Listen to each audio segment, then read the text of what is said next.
All right. All right, I'm here. Here she is. Yay. Now I just have to access the thumb drive where I have all the information. Thank goodness I put it on a thumb drive, so that is working. Well, we're really glad to have you, Dana. I think this is the first one that you've come on to do. And so, we normally do this every Monday morning. We have a lot of our regulars on. And so we're really, really glad to have you here. For those that don't know, this is Dana Sparks. She's a managing broker at Maximum Greater Atlanta, and she is a rock star. So we are very blessed to have her teach us today. And so I just want you to know how much we appreciate you, Dana. So thank you, thank you, thank you. Well, I appreciate being here, and here we go.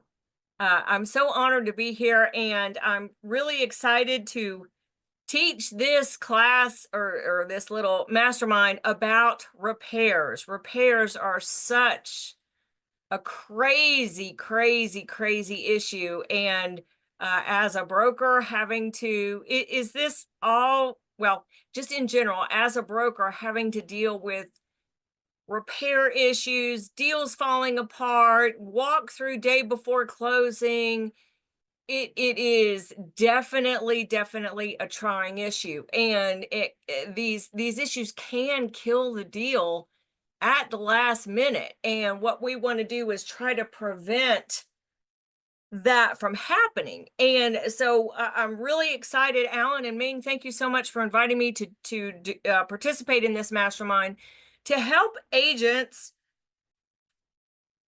plan in advance to avoid these issues the day of closing, the day before closing, and have just what's supposed to be a really, really exciting, wonderful time turn into just a nightmare, potentially a no deal, and that's just horrible. So what I would cancel. What I would like to do is go over a couple of ideas with everybody, the things that we train, teach our agents at the brokerage, as well as in the classes that I teach.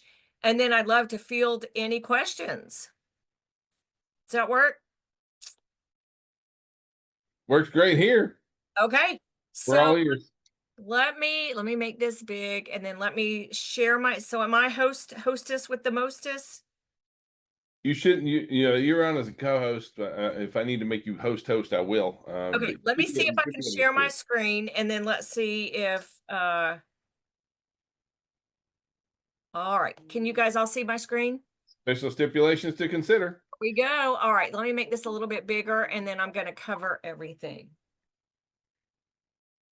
So this is a document that I just have put everything together for everyone in a document to make everything easy. We do share this as at the school, in the classes we teach, and again at the brokerage level. But we have another document, special stipulations to consider. This one is just, I narrowed it down to repairs.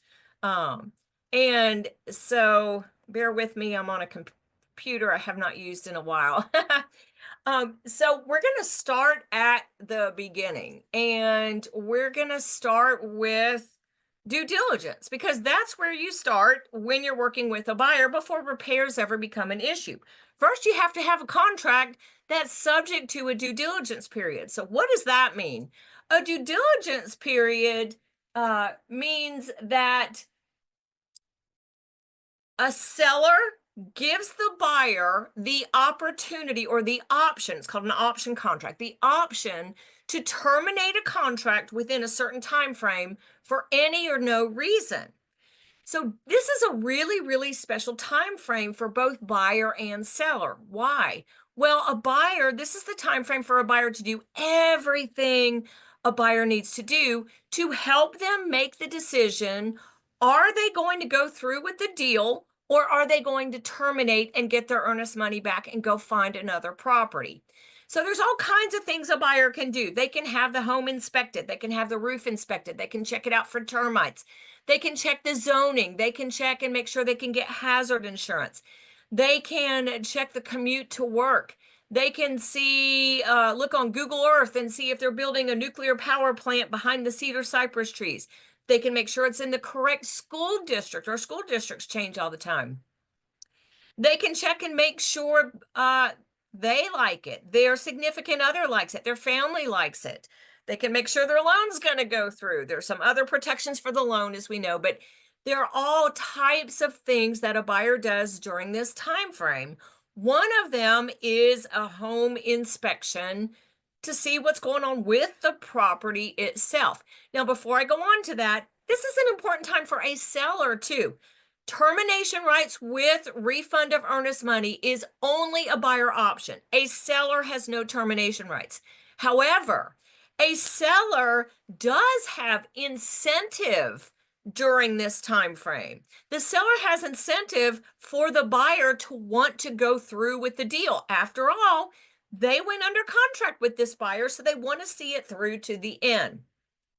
So during this due diligence time frame, the seller is like, okay, there might be some things I'm willing to consider, some concerns of yours, buyer, that I'm willing to address because I've got incentive. I want you to go through with the deal. I chose your contract. We negotiated and I like it and I want to sell the house.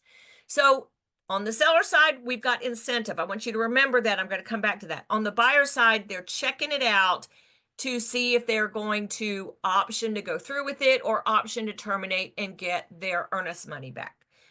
Before I even go on, just a couple, well, you know what, I'm going to come back to that because in the interest of time. I do have it's one special stipulation in here. Agents, just know, I can discuss this at the end if we have time or at another time. If you are showing a property and something like the utilities are not on, which would mean a buyer cannot perform their due diligence, or you know the seller has completed a seller's disclosure statement, but it hasn't been provided, and the buyer really wants to see that. Or the property is in an HOA in a community, but you have no idea what the fees are because the seller has not yet provided the community association disclosure exhibit. If there is something important that the buyer needs in order to fulfill their obligations during this option timeframe or due diligence timeframe, then again, I'm not going to address it in depth, but I do have a special stipulation to write because you want the buyer to preserve their time frame. So once they get that, let's say the HOA, let's say we have no idea what the HOA fees are going to be, and they might end up being too expensive. Well, you don't want a buyer to spend money on an inspection if they're not going to be able to get the house for another reason. But if it is within their financial tolerance, then they do want to have it inspected. So again, I'm not going to belabor this point, but I have an example here and I have the special stipulation right here to use. Due diligence to begin upon binding agreement date and extend for X number of days after buyers, for example, receipt of written notification, all utilities are on or operational. Again, you want it to begin at due diligence because if you never get it, you want to be able to have the buyer terminate and get their earnest money back. But anyway, I can go more in depth into that. So now let's say well, let me go down here. Let me go all the way down here. So a buyer has an inspection done. They have found some issues that they would like the seller to address. There's two types of issues. There are things that, you know what, we still love the house, but I'm paying a lot of money for the house. There's a couple of things we found. It would be really, really nice if the seller would go ahead and pay for those so it's not an additional expense for me. Like rotten wood around the windows that's, the windows have been leaking a little bit, so the wood's gotten rotten. I'd like for that wood to be replaced and repainted. The polarity in the GFCI outlets in the bathroom is reversed. I need that replaced.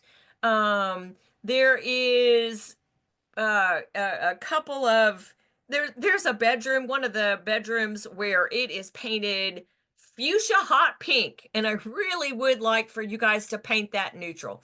Those are certain things that Yeah, it would be really nice if the seller does that because I just really don't. It needs to be cleaned. It needs the carpets need to be cleaned. The HVAC needs to be serviced. I didn't get any indication that it's pooping out, but it really would be good. Things like that would be nice if the seller would pay for, but I'm not going to terminate the contract. I'll still go through with it. So that's one type of repair. The other type of issue that comes up are what I call make it or break it issues. Okay, Dana, what does that mean?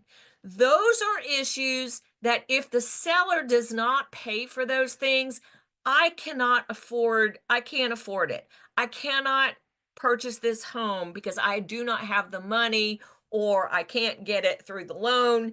I don't have the money to pay for it. So those make it or break it issues are things like it needs a new roof. The structure is wonky and the structure needs to be leveled up. The driveway has a big old huge crack in it and I cannot afford to do that.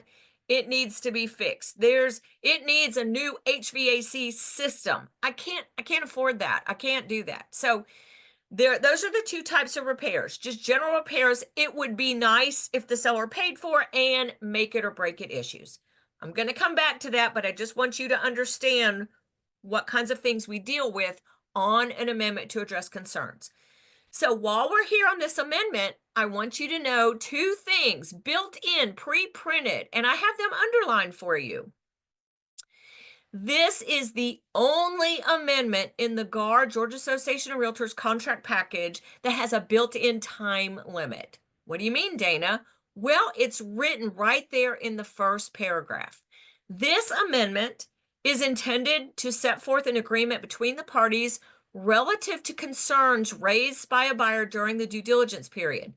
If this amendment does not become effective during the due diligence period, it shall become null and void and of no legal force and effect. What does that mean? So what does it mean to become effective during the due diligence period? That means both parties have signed and the last party to sign, agreeing to the terms, has sent notice of their acceptance to the party that made the offer. For example, buyer sends an amendment to the seller signs it. At that point, we have an accepted amendment, but it's not binding. The seller then has to send notice of their acceptance of the amendment back to the buyer. That becomes binding, or in the verbiage here, effective.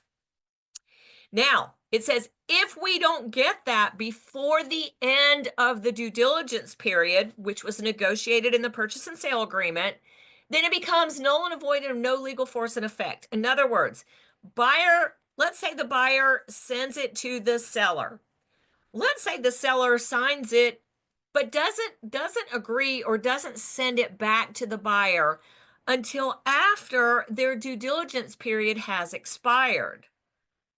What this sentence means is, okay, buyer's agents, the seller is no longer obligated to do these repair issues or whatever's on here that they agreed to do, because it was not agreed to and sent back binding before the end of due diligence. So here's a note, agent note, point of practice. If you have an amendment to address concerns that the seller agrees to, but they didn't send it back to the buyer until after due diligence, you need to immediately pull out a general amendment and rewrite all of those terms and get the seller to agree. Because if this is not done prior to the end of due diligence, seller is not required. It says void. This amendment is void and of no legal force and effect. Seller is absolutely not contractually required to do those issues. Now, let's get to the incentive part. Again, the seller can say, yes, I'll take care of those things, but in exchange, your due diligence period is going to terminate early. That's the next little paragraph here. In consideration of seller agreeing to address certain concerns with the buyer with the property, all parties agree if this amendment is signed by buyer and seller and delivered to both parties, again, prior to the expiration of due diligence, The remainder of the buyer's due diligence shall or shall not terminate. Y'all don't leave that blank. Make sure you check one of those. Buyer side, you're going to put shall not. Seller side, you're probably going to want to put shall. So the seller can say, look, buyer, I'll do all, let's say buyer and seller have a 10-day due diligence period. Buyer gets the inspection done. They send this amendment day 4 after binding agreement date. Seller says, yep, I'll do it. But that's it. You have no more right to terminate for any or no reason.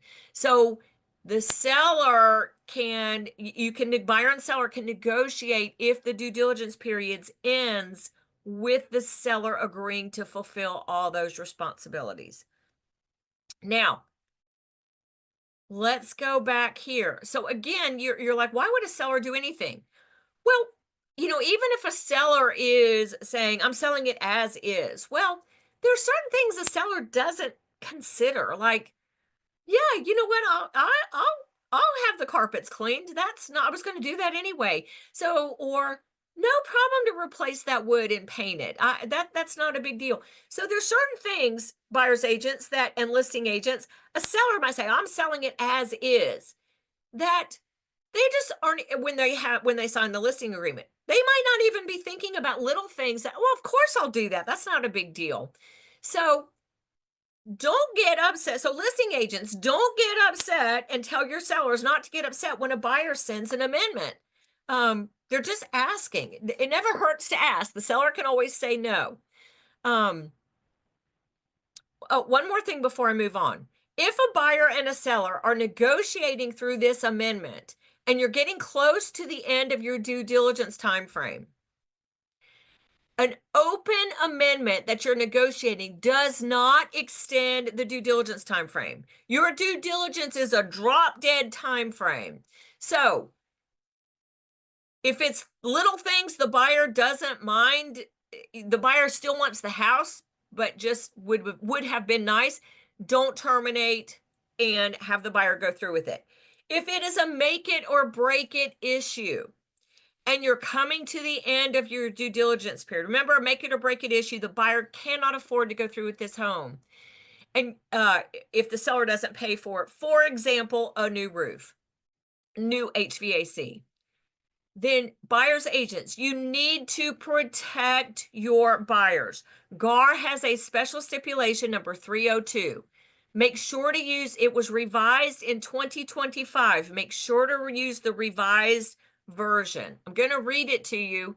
It says, in the event this amendment to address concerns with the property is not accepted by the seller and delivered back to the buyer by 2 minutes prior to the end of the due diligence period, this amendment to address concerns with the property shall serve as notice to terminate this agreement effective 1 minute prior to the end of the due diligence period. So let me talk about the legalese, the 2 minutes and the 1 minute. That is because all of that has to happen prior to the end of the due diligence period, which is 11:59 p.m., last day of due diligence, unless they've agreed to in writing otherwise. So this is just legalese because there has to be 2 actions, a buyer action and a seller action, and all that has to occur prior to 11:59. So that's why GAR for 2025 has amended, updated this special stipulation to legally add in those time frames so that the buyer really is terminating before 11:59 and not after, to protect their earnest money. So that's a little, don't even worry about that. Just remember, if it is a make it or break it issue and you have not heard from the seller, then you are going to want to terminate this contract on behalf of your buyer before the end of due diligence in order to protect their earnest money. So this special stipulation will protect your buyer's earnest money, but you're only going to use it for make it or break it issues. Like I said, if it's reverse polarity or rotten wood or cleaning, you don't want to terminate this contract on behalf of your buyer. They're willing. It would have been nice if the seller would have paid for it, but they're willing to purchase the home with those. So make sure to use that GAR special stipulation if it is a make it or break it issue. Now, What about other things? Let me go back to the special stipulations we have for you to consider. As a broker, and Ming and Alan can also attest to this, you have issues with repairs, as I mentioned at the beginning, day of closing, final walkthrough, even before that. Why? Well, let's say a buyer and a seller did negotiate on an amendment to address concerns that the seller was going to perform certain repairs. Sellers generally want to take care of them as inexpensively and expediently as possible. Buyers want them done as best, most, not necessarily most expensive, but typically a buyer's idea of a repair being done is not the same as a seller's idea of the repair being done. They can be, but generally speaking, that's where the issues come in. So how do you avoid this? Well, generally speaking, when you're writing a special stipulation, you need to address, well, I'll get to that in a minute. The best way to handle this is to not even have them do repairs. My gosh, Dana, why? Why do you say that?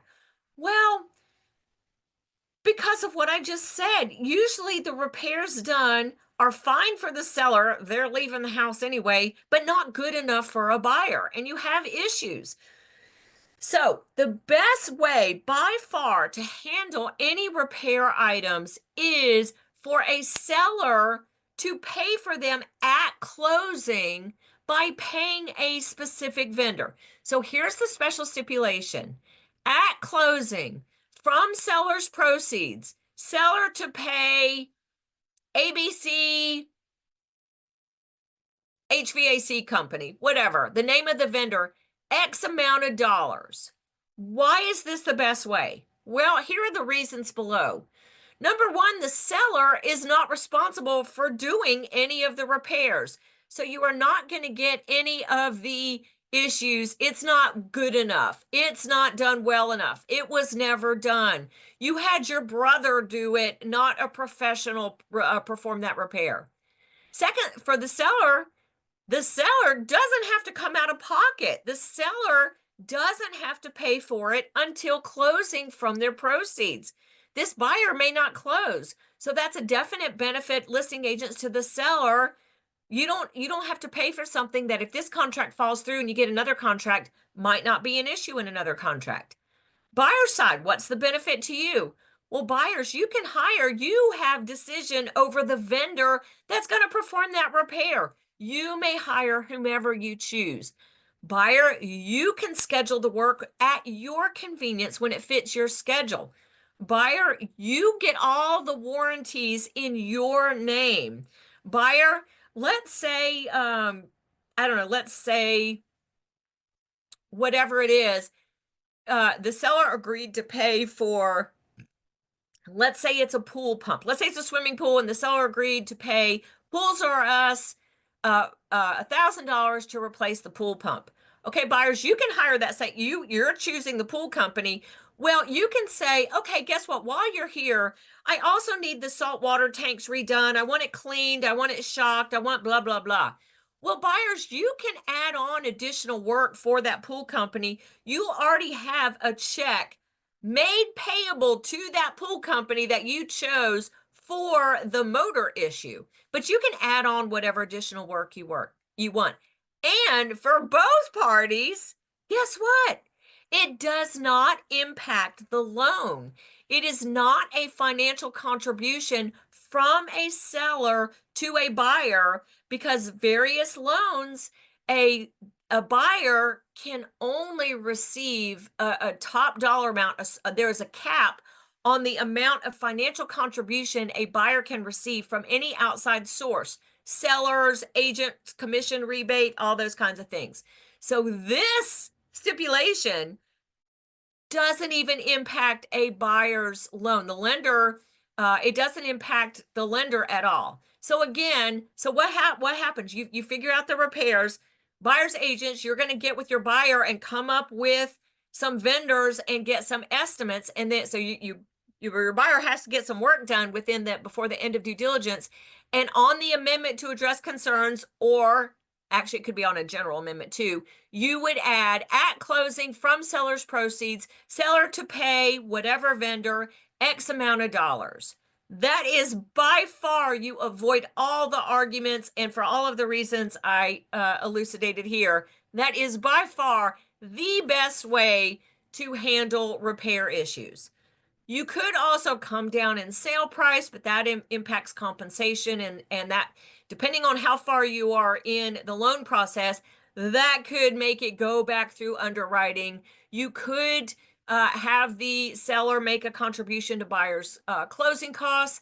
Again, depending where you are in outside contributions to a buyer and how far the buyer is in the loan process, that could cause delays in underwriting or not be allowed. So again, this is by far the best way.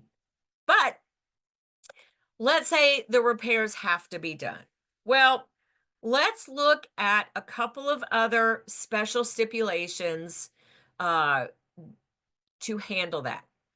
In any special stipulation, but especially with repairs, you need to think about, buyer's agents, you need to think about what are the so a seller might agree to it up front, but what are the consequences if the seller doesn't do them? Have you ever had a seller not do something they said they were going to do? Yes, they do. Are they bad people? No. Certain circumstances come in the way. The seller could have had a financial crisis and now the seller can't afford to do it. Or the appraisal could have come in low and the seller made a different concession on the appraisal, but they're like, I'm going to make a concession on the sale price, but I'm not doing those repairs. Or a seller just doesn't do them for a variety of reasons. Well, some buyer's agents and buyers think that automatically gives the buyer the right to terminate the contract and get their earnest money back. Nope, that is not an automatic. So you need to write in, this is all special stipulations, what are the, how do you know when it's done? What is the time frame? And what are the consequences for non-performance of a special stipulation? So this special stipulation has been written by closing attorney Amy Davis of Davis and Associates. And it states, all parties agree that repair work contemplated and agreed upon herein shall be completed not less than 5 business days prior to the closing dated of whatever the closing date is. You could probably just put closing date because that might get extended. So before I go on, you want them done before the day of closing. You want them done in enough time where the buyer can do a walkthrough and check on the repairs if they're done, perhaps have an inspector back, so forth and so on. So one thing that's important is a certain number of days before closing. Okay, let's continue. All work shall be completed by vendors licensed in the state of Georgia through the proper state licensing board to complete the work required herein. Now, definitely for electrician stuff, they get licensed. But like carpentry stuff, cleaning, things like that, they're not necessarily licensed, but you want to have some, the intent is to not have the seller's brother or fix it themselves if it's something that really requires, especially electricity, or perhaps plumbing. So all work shall be completed by vendors licensed in the state of Georgia through the proper state licensing board to complete the work required herein. Seller shall provide to buyer at least 5 days prior to closing evidence of buyer's license to do repair work, invoices, and paid receipts for all work completed. Now, here are the consequences. Should the seller not complete the work required herein at least 5 days in advance of closing, buyers shall have the right to either, number one, immediately hire vendors of buyer's choice and have the work completed at seller's expense to be paid at time of closing from seller's proceeds, or two, terminate the contract agreement with full refund of all earnest money deposits. Here is so one thing is, if it doesn't get done, buyer can hire work, the vendors, and again, it gets paid for from the seller's proceeds at closing. Here's another one. This verbiage is from the special stipulations in the RE forms contract. The parties agree that the repairs the seller has agreed to complete under the contract may not be complete as of the date of closing. In that event, no later than X number of days after closing, the repair completion date, seller shall complete all repairs to the property herein. It is understood and agreed that the seller, in showing of good faith, shall deposit at closing X amount of dollars, the repair funds, with blank, the security holder. That could be a closing attorney or one of the brokers, as security for completion of said repairs. As long as seller completes or causes to complete all repairs no later than midnight of the repair completion date, the repair fund shall be returned to the seller within whatever, 2 or 3 days of the repair completion date, or submission of proof of the repairs to the buyer, whichever comes first. Should the seller fail to timely complete said repairs, buyer shall then be entitled to the repair funds as liquidated damages. Should a dispute arise as to the disbursement of the repair funds, the security holder shall be entitled to the same rights, remedies, indemnities, etc., as any escrow agent or holder of earnest money described in the contract. So, in other words, the seller agrees to escrow a certain amount of money for those repairs to be done. If they're not done as of the date of closing, then the seller agrees to have those repairs done if and pay for them. If not, then this pile of money gets dispersed to the buyer, so then the buyer can then pay for those repairs. And again, this is just what I had on that pre-printed on that exhibit, the 2025 revision of if it is a make it or break it issue. And as always, check with your broker prior to using any of the special stipulations. I just have one more comment. Repair issues, if you do have a buyer and a seller that do negotiate for repairs, and they are not, if you don't use one of these special stipulations or one of these things I've talked about, buyer does not necessarily have termination rights with getting their earnest money back. And if you close without them being done, repairs do not automatically survive closing, meaning a seller is not legally obligated to do them if the buyer closes. So you guys, you are stuck in a conundrum if you do not really protect your parties. So if you do negotiate for repairs, you also want to add this provision shall survive closing so that the seller is legally obligated to complete those issues after closing. If not, the sellers, then the buyer opts to close, then the seller isn't legally required to do them. And you're like, well, Dana, you just told me the buyer can't terminate. The buyer might be in default if the buyer terminates. So you need to again address in the amendment what happens, consequences, if the seller does not perform, doesn't do the repairs.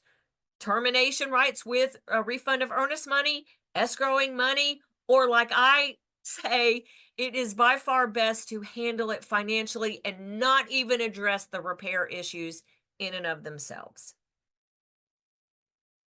The end.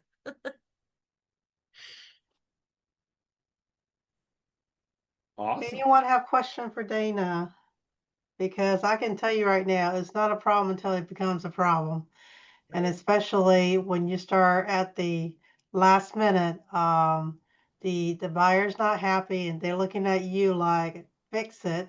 And you're like, whoa, I didn't do it. I just know that is a situation that can be prevented if we have the proper language up front. Well, I see a lot of times that we expect everyone to act trustworthy, honorably, and sometimes we get surprised when they don't, which is why how we write these amendments to address repairs and these kind of things are so important because, like Ming said, It's not a problem until it's a problem. So, any questions you have for Dana? I've got one, Alan. Hit us, Mark. So, Dana, I've had two instances where I represented the buyer, and the seller did not want to sign the ATAC with the tagline on the end saying that we could terminate if they didn't do the work. How do you address that? What was it? Was it that the buyer? This if the buyer could terminate if they didn't do the work? Right. I mean, you need to address that with the buyer. I mean, the other option would be to escrow money, but you would, so the buyer is like, okay, it would depend on the repair issues, but the buyer needs to understand they can't terminate and get their earnest money back if the seller doesn't do it. I would ask the listing agent, why is the seller considering not doing them? Why would a seller not agree to do that? Why would a seller not agree that a buyer can terminate and get their earnest money back if the seller has agreed to do the repairs? That was my concern. And what I ended up doing was telling them, then we'll just walk, because there's nothing to make you do the work if we don't say what the consequence is if you don't do the work. Right. And I guess after they went and talked to their broker, they decided they'd go with it. But I couldn't understand why they would even push back on that in the first place. Yeah, I would definitely have that discussion. I would look at the repairs. I would have that discussion with the buyer that, are you willing to go to closing if the seller changes their mind and doesn't do these at closing? Because you can't terminate at that point. And they weren't. Let it be the buyer's decision. And here's the thing too, you buyer's agents, if a seller isn't doing something and it's really important to your buyer, terminate the contract before the end of due diligence and protect that earnest money. Guess what? If the listing agent comes back and says, we're in a different market and the cycle is changing. So we're still probably, Alan can answer this better than I can. We're still probably in a seller's market, but the cycle is changing. We're seeing listing prices coming down. We're seeing way more seller concessions. So buyers, they don't rule the roost right now, but they are getting more of their contract requests honored by a seller. So you can always terminate the contract. And then guess what? And then a listing agent, buyer's agent, y'all talk to your clients, you work it out. And the listing agent could say, hey, guess what? The seller, they agreed they'll do it, blah, blah, blah, or handle it financially, find another way to handle it. And then guess what? Just reinstate the contract. You can do that. But buyer's agents, please protect that buyer's earnest money. Go ahead and terminate. That due diligence time frame is a drop dead time frame. And we have a lot of agents and a lot of buyers that think, oh, well, we're negotiating, so it's extended. No, there's no incentive for a seller to do anything after the end of due diligence, because at that point, if a buyer terminates, again, not accounting for a financing or appraisal contingency or any other contingency, buyers lost their earnest money. Now, sellers don't put their houses up on the market just to collect earnest money. They want to sell their home. But buyers agents, you guys, and also I've had two issues these past 2 weeks. Ming and Ellen, I got one to share with y'all later, where timeframes are, the buyers have stated they were not aware of the timeframes. Now they are signing the contract, and the GAR purchase and sale agreement 2 years ago added in all bold print above the signature lines. Have you read this? Do you understand it? Do you agree with it? We still have buyers saying, my agent didn't explain it to me. I didn't understand. I don't agree. Sorry, you're over the age of 18 purchasing a home. It's not like your phone is updating and you have to agree to updated terms to have your phone work. You're buying hundreds and hundreds of $1,000 home. So, but agents, protect yourself and provide some customer service to your people. GAR has a form of important timeframes in the contract. Y'all fill that out after you go under contract. Send it to the co-op agent. What a nice professional co-op thing to do. Send it to your own people and say, look, okay, we went binding today, 6/30/25, and our due diligence period is in 7 days. So on July 7th at 11:59 p.m., you are either going through with it or you have to terminate before that time if you want to protect your earnest money. But you need to put that in writing because you need to be able to demonstrate you put that in writing. I would have the conversation, but I would also follow up in writing with that GAR form, with an email. And then guess what? On 6/6/25, I'm also going to email, okay, our deadline, we have until 11:59 p.m. tomorrow.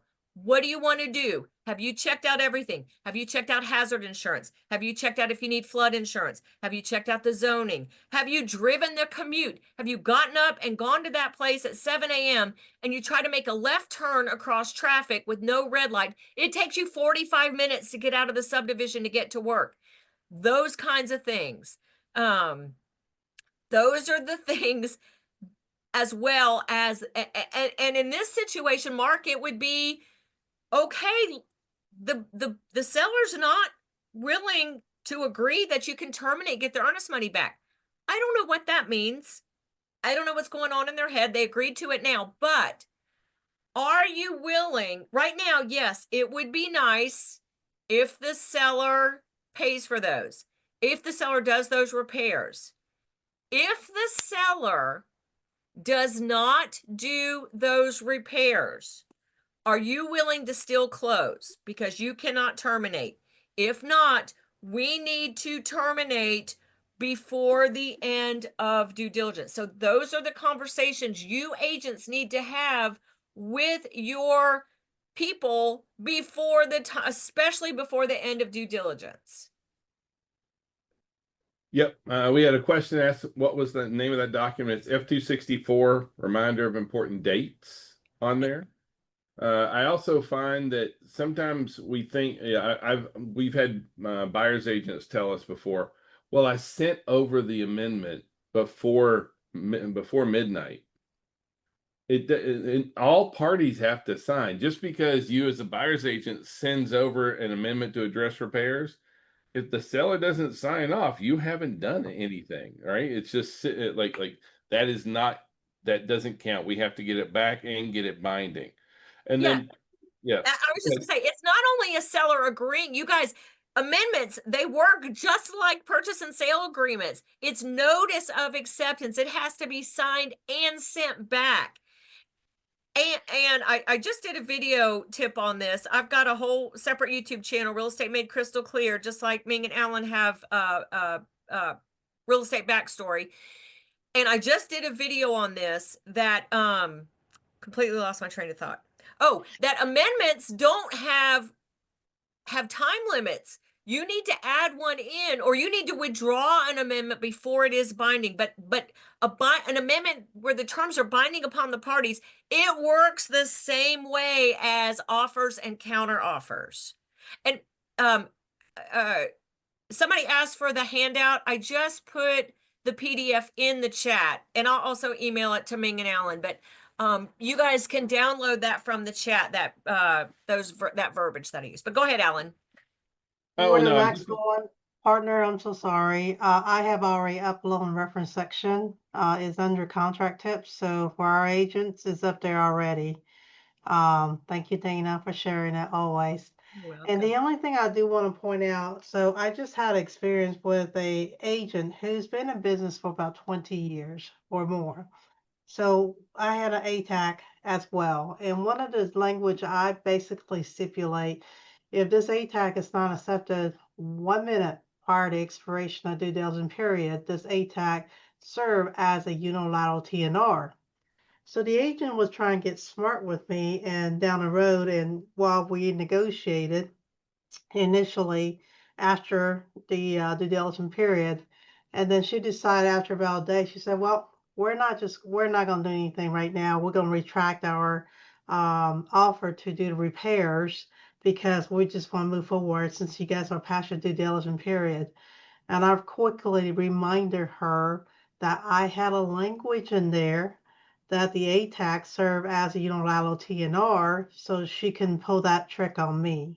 Because a lot of some of your seller's agent would also pull the trick like, well, you're past your due diligence, so sorry, we'll move on, or you're a buyer, loser, earnest money. No, even though this is a seasoned agent, I don't think she's ever seen that language. And so therefore she said, well, I'm gonna consult my broker. You might want to consult yours. I said, I am the brokers. But anyways, but just want you to know that it is important for that language in there, and it is important for you to have your buyer's consultation to let them know what's negotiable and what's not negotiable. Because at the end of the day, I always tell my agent it's easier to reinstate a contract than it is to lose a buyer's earnest money. So Yep. we had to reinstate that contract, and after she figured out what I did, and so she did agree to the repairs like we thought she would. And again, we are in a cycling market right now. So 2 years ago, no way. If you terminated, you were done. You could not reinstate. The seller had 3 other contracts waiting in the wings. But this is a different market. And regardless of that, you guys, you need to talk to those buyers and see what they're willing to live with and what they're not willing to live with. Because when you're buying something, it's like, yes, I mean, it's just like buying a car. I want all the bells and whistles, all the bells and whistles. But if I end up getting a car, once they move into the house, some of those things you're like, oh yeah, okay, I got money to paint a room. Well, I never painted the room. I decided I like fuchsia. So there's certain things that people are really willing to live with, but they're like, I want it done. Basically, I don't, it comes down to money. I don't want to pay for it. But if they end up having to pay for it, they end up living with it. So even on buyer's side, it's not always a make it or break it deal. It would just be nice if I didn't have to take care of that. Guess what? I would like for the seller to pay for a cleaning, but if not, I'll clean it. It'd be nice for them to pay for professional cleaning. If not, guess what? I'll go clean it myself before I move in. So, these are discussions. And the other thing I would say when negotiating anything, but especially on this amendment to address concerns, agents on both sides, y'all, it's not your home. It's not your money. You are not moving into that house. Don't get so possessive and emotional over these issues you are negotiating. You are just agents. Y'all are supposed to be working together to help the buyers and the sellers come together and get over those hurdles and those issues. You're not supposed to be, it's not duking it out. My buyer wants this, my seller wants that. No, it's the principle of the thing. No, that's not our agent's role. You guys, you are middle management. You are here to help the buyers and the sellers get over those humps and hurdles, help coordinate the vendors and the lenders and the appraisers and the inspectors and the closing attorney. You are here to make all of that work seamlessly. That is not your job. Not to get so emotionally attached to the seller won't pay for a carpet cleaning. How dare they? Really? You're going to lose that home for the buyer because of that? Talk to the buyer. It's like, okay, or guess what? As a closing gift, go pay for a carpet cleaning, whatever. But my point is, when you are having these discussions, you as the buyer's agent and you as the seller's agent and the brokers involved, we are here to help smooth those highs and those lows and to get it to work together, not to create those deeper divisions and deeper arguments. Yeah, if I could add one other thing, that would be, look, a lot of times we have 5-7 days due diligence. And in a lot of cases, I see we wait until the last day, 5 o'clock on the last day of due diligence to try and work these things out. You have, like for me, I think it's almost customer service, right? As soon as we know what we need to know, we need to start making some decisions and we need to be able to send these things over. You leave everyone in limbo until you actually get through the whole due diligence. your amendments to address repairs, like, please don't sit on it. There's no need to sit back and wait until the last day of due diligence. You don't have a chance to kind of go back and forth. The sellers think about it, the buyers think about it, they'll be able to work back and forth. You put yourself under a time frame that you shouldn't be putting yourself in. You have a lot of cases, I'm not saying this every single time, but a lot of cases we have enough time to negotiate back and forth. But if you're waiting to the last day at 7 o'clock at night, you're really limited. Is that agent available? Are the sellers available? Are the buyers available? So please don't put yourself in a position where you have to wait to where you're waiting to the last minute, and then it's all the Hail Marys that we're trying to get pushed through. Just one more comment, that Amy Davis, repair special stipulation, it does talk about licensed contractors, licensed in the state of Georgia, proof of licensing. I'm sharing that with you because that was shared with me by a closing attorney. But one thing to keep in mind, you buyer's agents, if you do negotiate for, if the seller does agree or the buyer is requesting certain repairs, again, use your common sense. If it's electrical, you're probably going to want to have a licensed electrician. You don't want the house burning down by somebody doing it. If it is, Yeah, outlet covers. yeah, outlet covers, even replacing a toilet.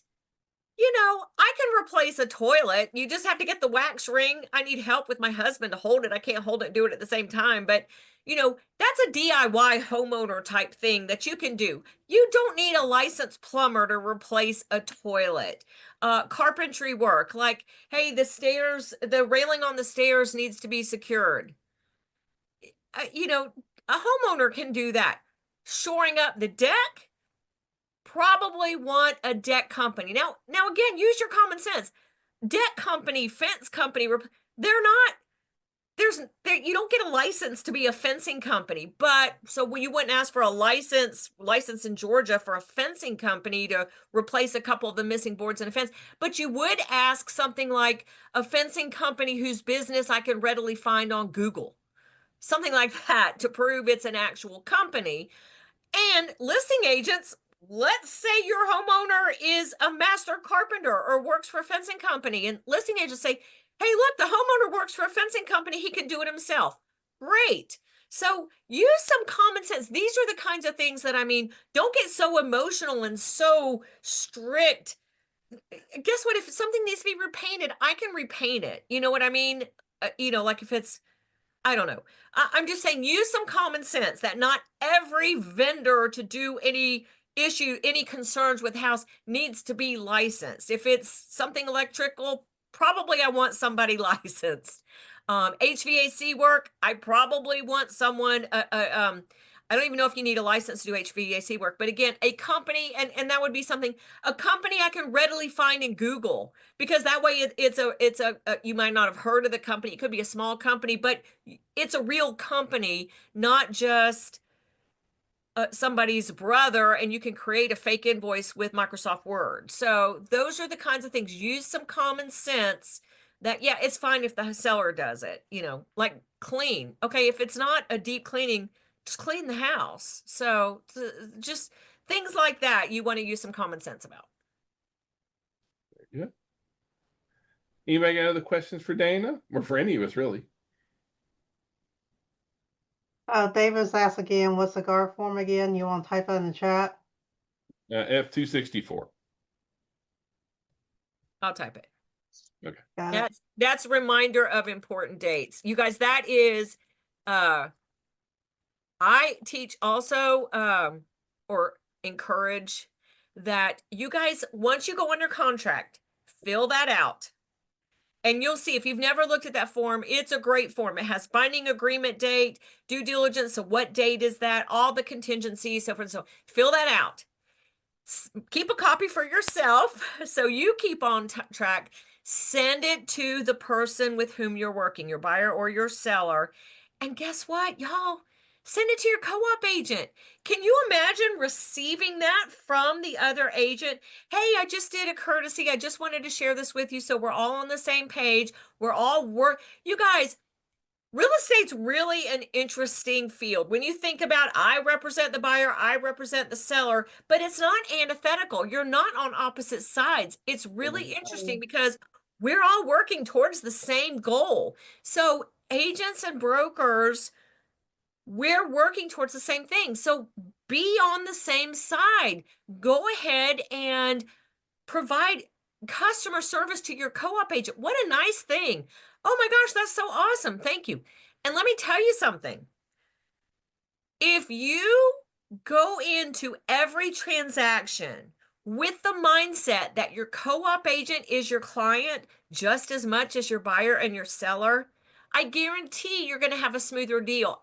And you are probably more likely to do another deal with that co-op agent before you do another deal with your actual public person. So treat your co-op agent as a client or customer as well. And if you have that mindset, you are definitely going to have a smoother transaction. And when hurdles, okay, whew, got through due diligence, got through these repair issues, appraisal.